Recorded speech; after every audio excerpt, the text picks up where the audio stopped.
So we're in chapter 9 of your American History book, section 4, the last section. We are settling on the War of 1812. So if I asked you what the War of 1812 was about, could you tell me anything about it? Well, most young Americans don't really know much about this war. It was a relatively short war, a couple years, but it also was a very controversial war and also a very patriotic war. So in the last video, we actually had begun this war and or begun talking about this war as President Madison was president. And basically, the country was up in arms about what England, Great Britain, was doing with our sailors. On the ships, they were basically taking over our ships, taking our ships' cargo sometimes, but taking our American citizens off the ships in impressment. They called it impressment, and taking them and having them fight in their war against France. And Napoleon actually went and said, basically, we will stop doing this if England stops doing this.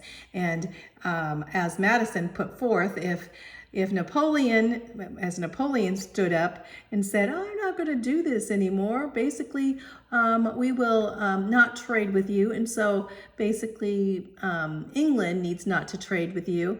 And the whole thing, and Napoleon instigated it for us to begin this war, because of course, he was fighting against Great Britain. And it'd be really good, he thought, if America was fighting against Great Britain too. So the War of 1812 was pretty controversial. The fighting started in Canada here, but then in the middle of 1812, Napoleon was defeated. So then basically Great Britain could concentrate on the war here. And on to the war on the high seas, what was going on the high seas with our ships. And the British, they actually attacked Washington, D.C. and burnt down the White House. And of course, that would put all America up in arms. Then we have Fort McHenry. What's Fort McHenry? Well, you should be familiar with that because that's where the Star-Spangled Banner was written. And of course, we have the victory at New Orleans. And the victory at New Orleans was basically situated on Andrew Jackson, which he later would become one of the presidents of the United States. We have the Hartford Convention with Massachusetts and Connecticut actually standing up against the war and protesting the war. And the treaty ending the war onto the American benefits. And what was this war really all about? Sometimes we are confused about it. What was it all about? So let's go on and to see how the war went and how the war ended. We kind of knew how the war started. It was instigated, we know, but also Great Britain was standing up against the United States and taking our ships and our sailors. Fighting in Canada. Well, the fighting started in Canada. There was we attempted to invade Canada. We had this three-prong attack. Of course, why would we invade Canada? Because the British were in Canada. They were coming down from Canada to invade us. And so the three-prong attack from Detroit across Lake Champlain and onto the Niagara River. So here we have Fort Niagara in New York, and we have down here, we'll go into Lake Erie. So the British are the red ones, and we'll go through as the British come down. We'll have these three prongs going up to Canada in this area of the Great Lakes. This is where the fighting first began.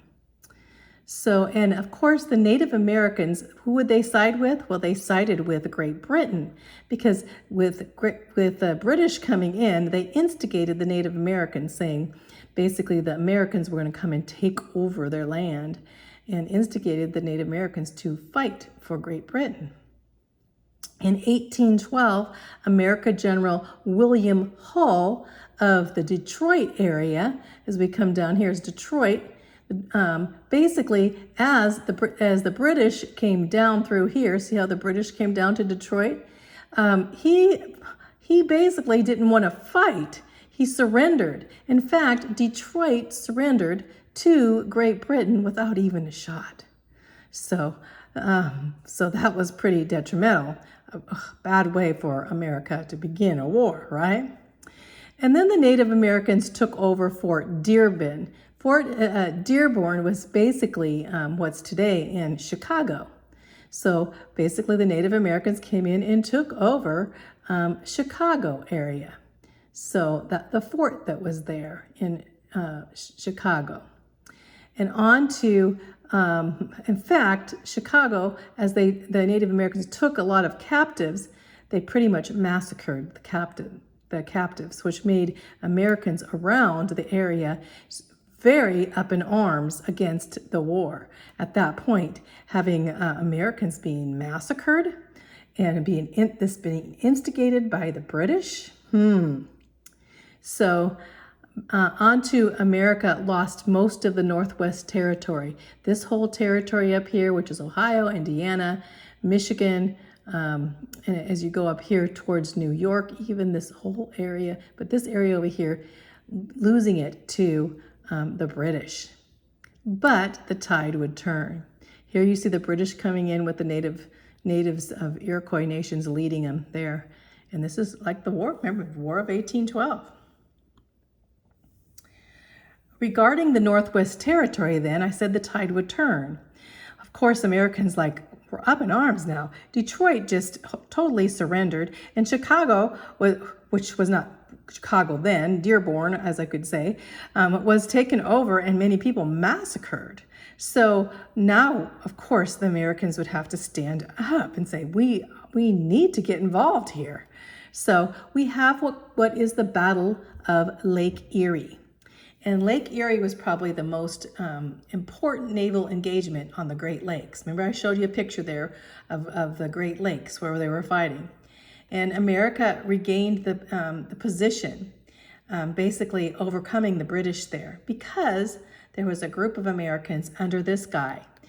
And his name was Oliver Hazard Perry. I don't know who would give a middle name as Hazard, but that was his name. And he was like 30 years old.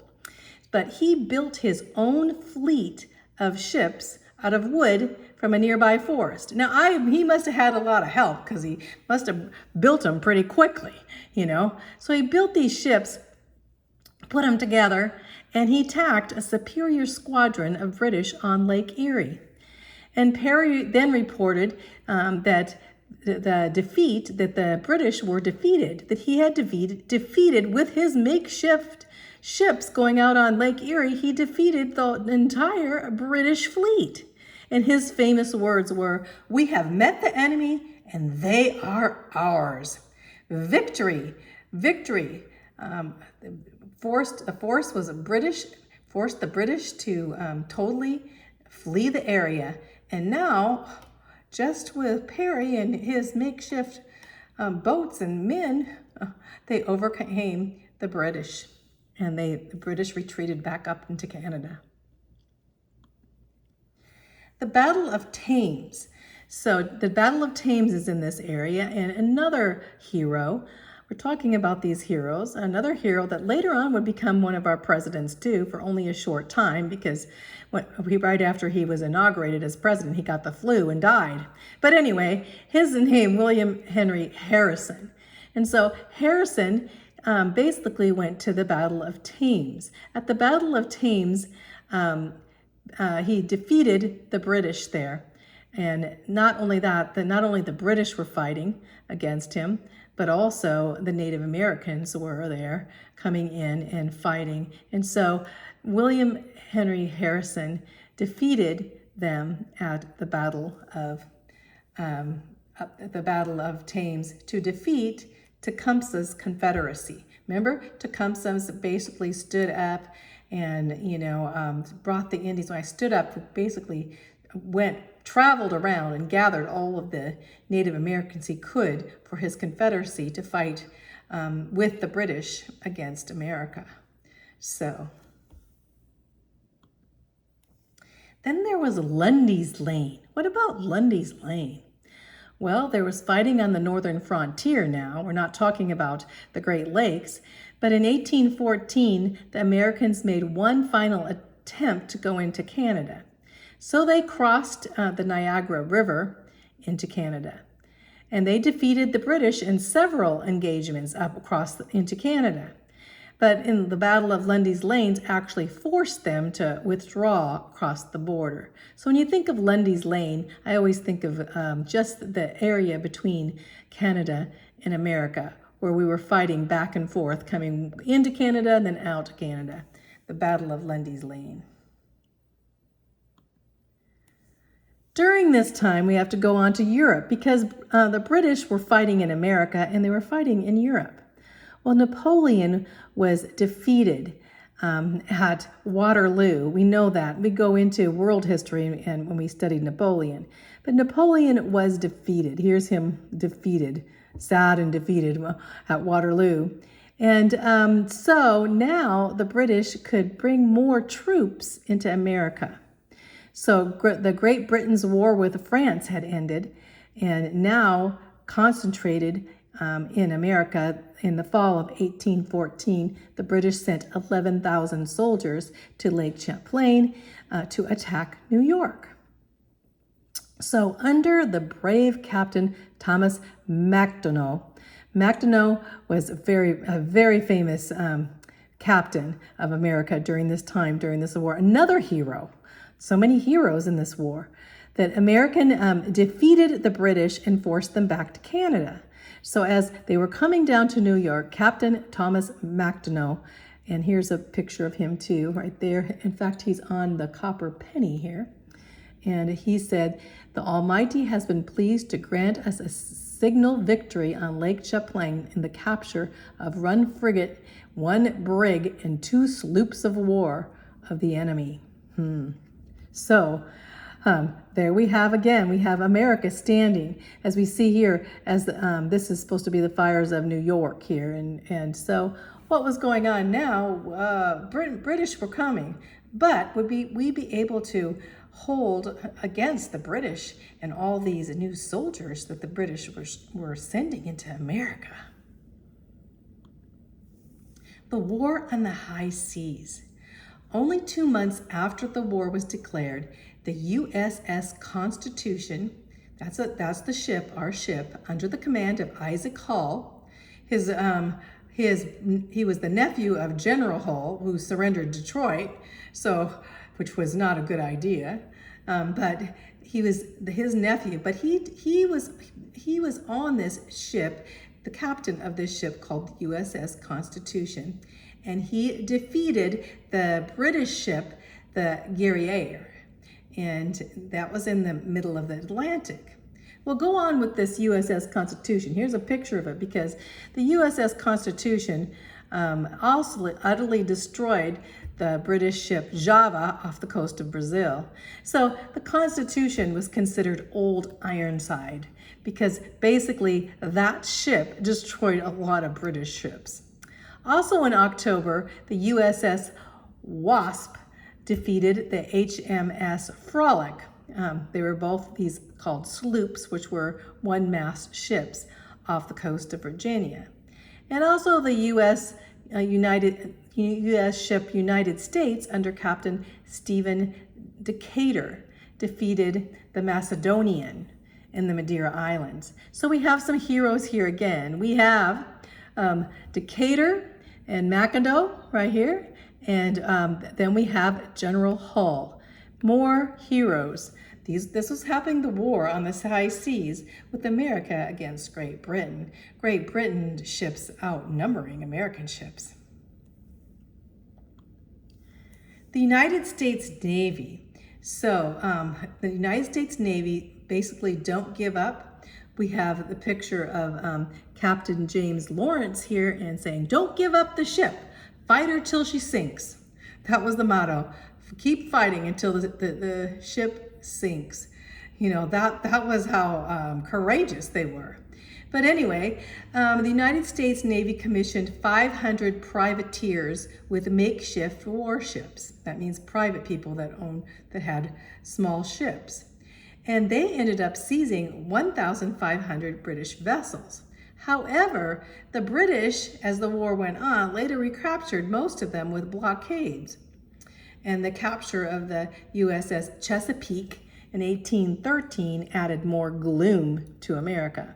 But Captain James Lawrence would say, of course, "Don't give up the ship, fight her till she sinks." That was the rally cry of the United States Navy. The British attack Washington, D.C.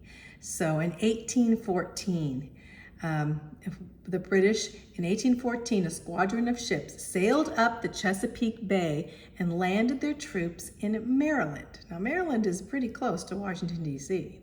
And the British troops then marched towards Washington.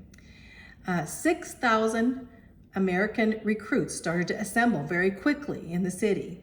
And President Madison assembled them, says, he saw, here come the British, here come the British. So he got together these 6,000 troops. Of course, they weren't ready, but President Madison rode into the scene leading the troops. Can you believe that?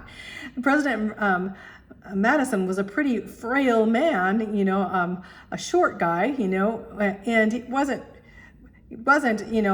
had that much strength, but guess what? He was basically he was the only sitting U.S. president to lead troops into battle in time of war. So he's been the only president, while he was president, to lead his troops into war as a president of the United States. Madison. Well, the poorly trained American recruits were quickly routed by the trained British troops coming in, and so they would have to retreat. And the British troops marched unopposed into the national capital. So they would march right into the capital to burn the capital down. Capitol burned. So President Madison and the cabinet then ran into the Capitol building, into the White House, and they gathered all their important documents before fleeing the city. The British officers then entered the White House to a meal. Madison's wife, basically Dolly Madison, very famous wife of history, she had made a wonderful meal that day. She prepared it, and they had to leave right in the middle of the meal, and she left it there.